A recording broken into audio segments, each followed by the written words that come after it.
portion of the show. This is the part of the show where we read the questions, the comments, and concerns that come in when, like I said, when you guys put your questions in and like I say, put it in the box. So whether it's on TikTok, whether it's on Instagram or wherever, or one of our videos right here on YouTube, if you comment something or send a question in that you want us to answer, we'll answer it right here. Support the show. It would really help us out if you guys would send super chats, but I'm just saying, that's if you want to. Nobody's doing that. If you're super and you have a chat, bring it our way. If you're handsome or beautiful, whatever you like, then I'll just, hit that super chat because you're smart.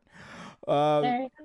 One of the the first question that comes in, I don't know, do I have it up here, or do you have one of the first ones that came in? Comes from YouTube, came from Cora Gray, and Cora says, "Hey, I love her name. Can That's you react to it is okay to have a preference?" It was on an interracial video that I did. Interracial Couples by Jubilee. Me and Joy, we've been joking about stuff like that a lot lately. So yeah, me and Joy, we're gonna do a lot of those types of topics because we are an interracial couple. So we're gonna do a lot more reaction videos together, and there's a whole bunch of funny stuff that's online. Interracial couples that like to mess with each other. Like my favorite one is the guy whose girlfriend, the black guy whose white girlfriend convinces him to go hiking the first time in his life, and he looks like he's about to die. He's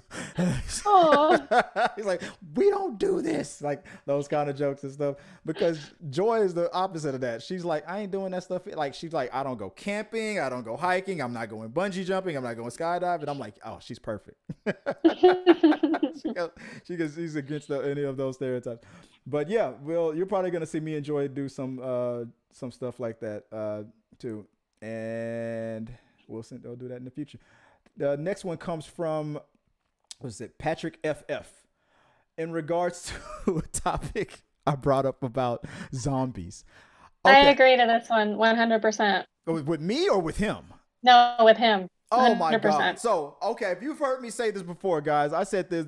People who believe that a zombie apocalypse is possible, you guys are out of your mind, because there's a little something in the world called rigor mortis. So it's a reanimation virus. So it's a reanimation. So if it's a reanimation virus that makes the zombies, it cancels out the rigor mortis because they're reanimated. No. Only a Braves fan would say something like that. But the Braves are winning, so I guess you have to believe me. Oh wow! Ooh, fighting words. I'm gonna bring a scientist up here or a doctor. You can't have it both ways. You can't be a zombie with the virus that reanimates you, and you're decaying. That's how you become a zombie. Yeah. No, you can decay. You can decay. There's a difference between. Okay, so rigor mortis sets in what time? How long does rigor mortis last? It doesn't last forever. Well, that's what I said. My theory is that if you were in a zombie apocalypse, it would only last like a week. No, but see, what you're saying is that once they hit rigor mortis, they would all just be stuck. Yeah. But they don't stay, like when a body dies. They'll hit a rigor mortis state at some point. Their body doesn't stay in rigor. So how their body releases from rigor. But the zombie is constantly decaying. There's no oxygen getting into their muscles. There's no water getting into their bodies. Of course, that's why in zombie movies you see like a rotten head just still going. Right. So if the muscles are dead, how are they lifting their bones and moving around? Eventually they kind of fall apart, but the whole point is expanding. There would be a pile of goo on the ground eventually, yeah. But the whole idea is that the infection or the virus reanimates them for a period of time.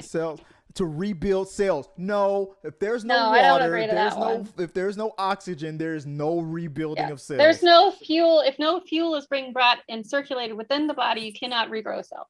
No. You cannot. Exactly. So zombies cannot exist. I will not be argued with.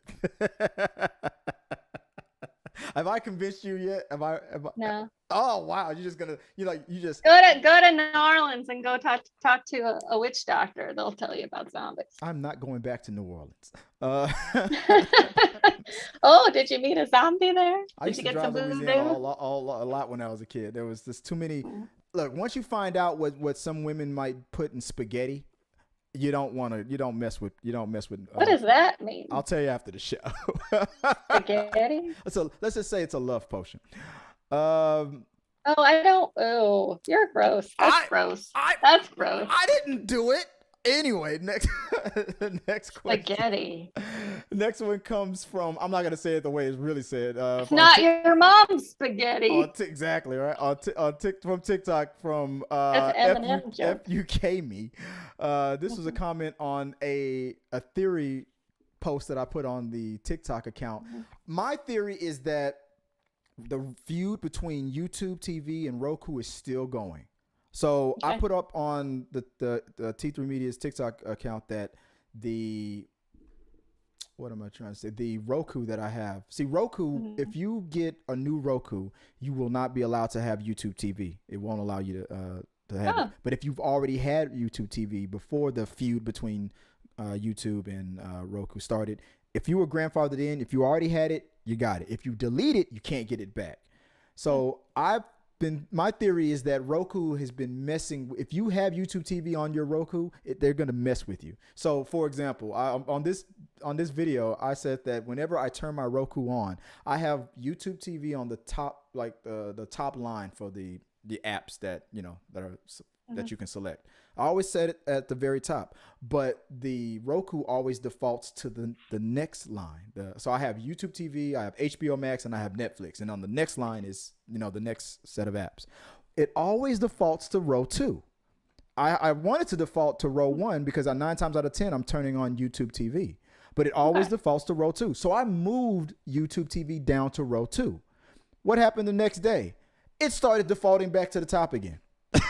So I think my theory is that Roku is just, if you have YouTube TV, it's fucking with you. That's just my theory. And so I want to make one comment. So I greatly appreciate the question, but a subscription is what you pay for. A prescription is something you get from the doctor. You beat me to it. I was about to read. Yeah, I saw that. It's been bothering me the whole time. I'm just sitting there. I'm listening to you, but I'm thinking about getting a Roku. Do you have to pay a prescription to use it? I mean, that's between you and your doctor. Okay, that's you. But no, there is no subscription for Roku. Once you buy the Roku, you have the Roku, and there are other apps. There are apps that you can stream on your Roku, like HBO Max. You will have to have a prescription to those, or a prescription to Netflix, or a prescription to what is it? Peacock, or one of those apps. So those are the things you would need the prescription for, but not the Roku. Subscription. It's making you, like, I can tell it makes you itch when you think of like you hate that. I can tell. Yeah. Well, yeah. Sarah's not the kind of person that just corrects your English on the spot. She doesn't do that. I wait politely until there's a lull in the conversation, and then I tell you use the wrong word. Right. From also from TikTok, Jay Holiday says, if you haven't yet seen Buster Keaton's stunts, I'd highly recommend you check them out sometimes. I made a post about the very first stunt man in movie history, and this is the suggestion. Buster Keaton's. I'll YouTube him. I'll go check him out. Buster Keaton's. Yeah. Is there anything like who is that famous stunt? Evel Knievel? No, I'll check. I think there's a lot of fire involved. If I'm thinking of the right stunt guy. With Buster Keaton? I think so. Is he the guy that lights himself on fire? No, I think was that Super Dave? Remember Super Dave? Yeah. I don't know. But there was one guy who would light himself on fire and then get on a motorcycle and then jump through stuff and then land in water. Is that this guy? I don't know. I haven't checked him out, so we'll look him up. That looked terrifying. And then there was another post that I did where it was all about what's been going on with Alec Baldwin and whatnot. So there's a few comments. So I put all the comments on the same one. So because I just didn't have time to, I I didn't want to. Otherwise, this whole show could be about all the. I got hundreds and hundreds of comments about that one topic. So just to start it off real quick, it said, "What is this? Is it Phoenixton? Nepotism." She speaking about the armor of the set that was in charge of loading that prop. Nepotism. She got the job just because her dad had done it before. Imagine if you just let your kids be surgeons because their parents were. Like, yeah. I mean, her for those that don't know, Anna Gutierrez Reed, her father is well known in the Hollywood business as a movie set armorer. And she is not that experienced. She's only done one other movie besides this movie that she's done with on the set of Rust. Mm-hmm. And they're saying that because of her name and who her father is, that's mostly why she got the job. It's probably so. About the whole thing, I do have just one thing to say. What you got? It's hard to point the finger at just one person because equipment like that, so I'm going to call it equipment, passes through different people's hands. So it's not just one single person that has to check and make sure that that's not a volatile thing. It has to pass through several people, several chains of approval in order to get to the point of use. Right. So you can't just say this is the scapegoat, this is the one person. It's a chain of command that all those people okayed this thing to have, okayed this piece of equipment before it even reached to his hand. So Anna Gutierrez Reed, the armorer, she was the one who was in charge of loading, putting the ammo in of the props of the gun. The assistant director, I think his name is Dave Halls. He was the person who picked up there was 3 props that he took from her station to bring it to the director and to the cinematographer, who unfortunately was killed, Miss Hutchins.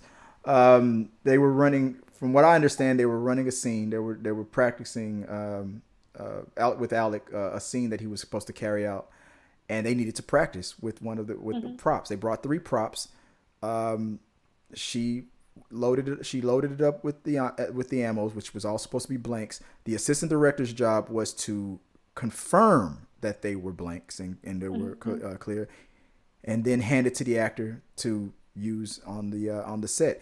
He picks up the prop, the prop, and hands it to Alec Baldwin and tells him this is a cold gun, which means it's safe to use. Hands it to her, and then what happens.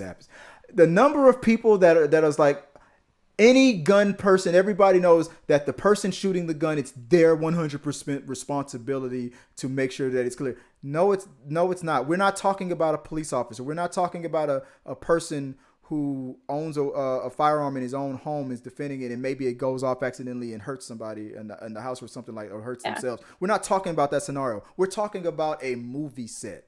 A prop gun. A gun that was supposed to not be a functional weapon.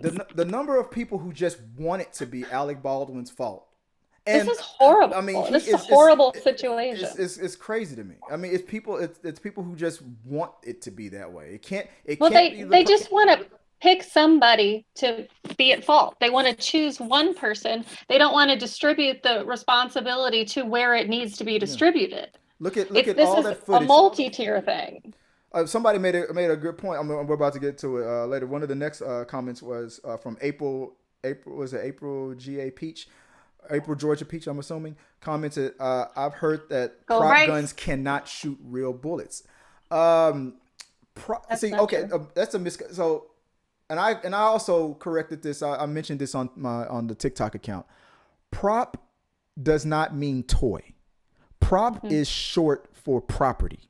Theatrical property. Anything on set, materials or supplies are props. It's just short for property. The gun could be able to shoot real bullets. It could be a real gun. If it's being used on the set, on stage, the theater, or whatever, on a movie screen. And they often are. It's considered a prop. It might be a paperweight. It might be the real deal. The notion that I can understand that. I know this is America, and I know we all love our automatic weapons and whatnot. But you can't expect every actor, if you're gonna handle this, you're gonna have to go through intense training to use it. No, he doesn't. I mean, you can make But the same also, argument. do we know? We don't know. We don't know that he doesn't fire weapons in his free time. We don't know any of that. But that's not the point in case here. He was handed a weapon and that he told was that it was told clear. It was cold. that it was clear, that it was full of blanks. This is what the scene is. So he acted out the scene. And unfortunately, somebody put live bullets in it. And how the live bullets got to somebody who filled it full of bullets, Right. you know, that's the part I don't get, why there were live rounds on the set in the first place. There's the $1 million question. Why were there even live rounds anywhere near that set? I can understand. And if they were live rounds, why weren't they clearly marked? I can understand if the like, how does this happen? If the area that the armorer worked in, maybe it's like a trailer or whatever, and she has her own things. Maybe when she's on a set, she has a case for blanks, and then maybe when she goes to a real range, she has her drawer full of the real deal, and she has more than one gig or something like that, and there was an unfortunate mistake that happened. But if it was me, I would not. I would. I would hope that I would have a better system in place, or I would just say, don't bring live rounds to the set at all. Don't bring. I agree. Like, if it even was her responsibility to bring the rounds. Yeah. Because if it's studio property and the studio provides it, and her job is to ensure its quality or maintain it, how would she know if it was a live round or not? Like, I don't know anything about to look at the. I would have to look more into what the definition of the job requirements of an armorer is, but from what I understand, it was 100% her responsibility as far as getting the ammo or the blanks or whatever, and providing it, or at the very least, even if she wasn't the one that was in charge of buying said ammo, she was in charge of loading the prop and making sure to load it with the proper ammo. So this whole thing could turn out to be bigger than we thought. I mean, people's theories are that Alec Baldwin wanted a thrill kill. I mean that people are coming up with all kinds of theories, and for all we know, that maybe that's true. But all I know is the police. I mean, he's rich enough. The police. He's rich enough. If he want to go murder somebody, he can go pick somebody in some random ass country, and I'm sure there's an illegal market for something like that. For something like that. But for people to automatically go there, for people to say that Alec Baldwin can't.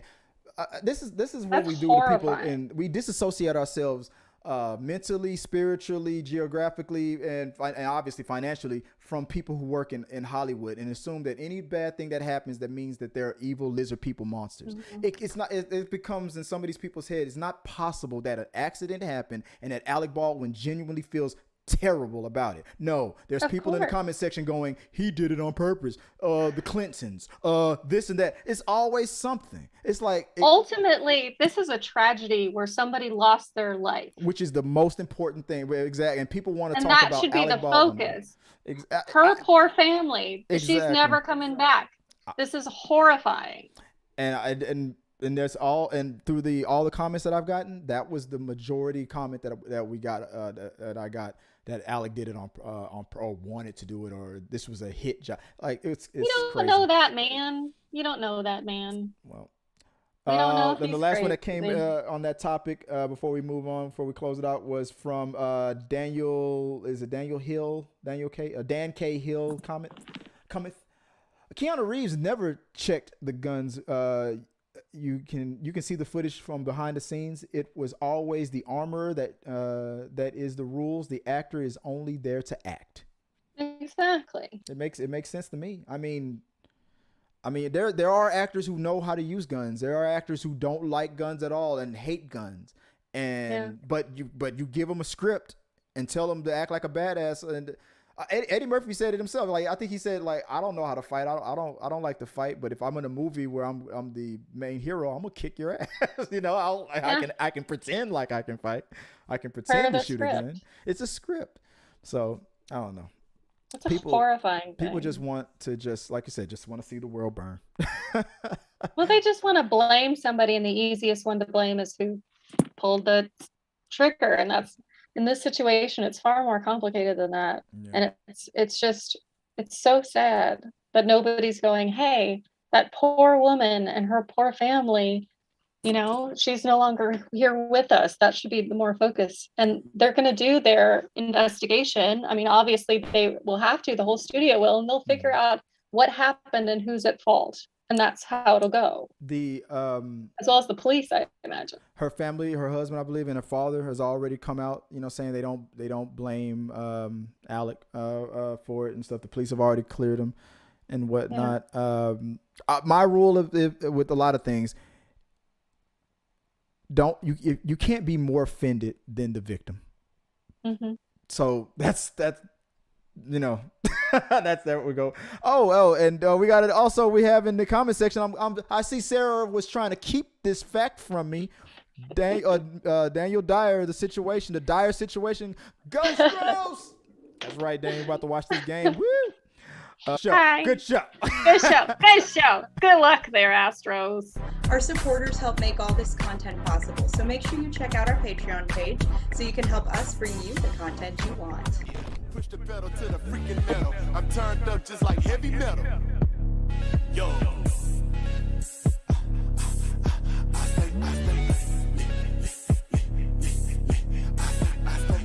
Turned up on another level. Push the pedal to the freaking metal. I'm turned up just like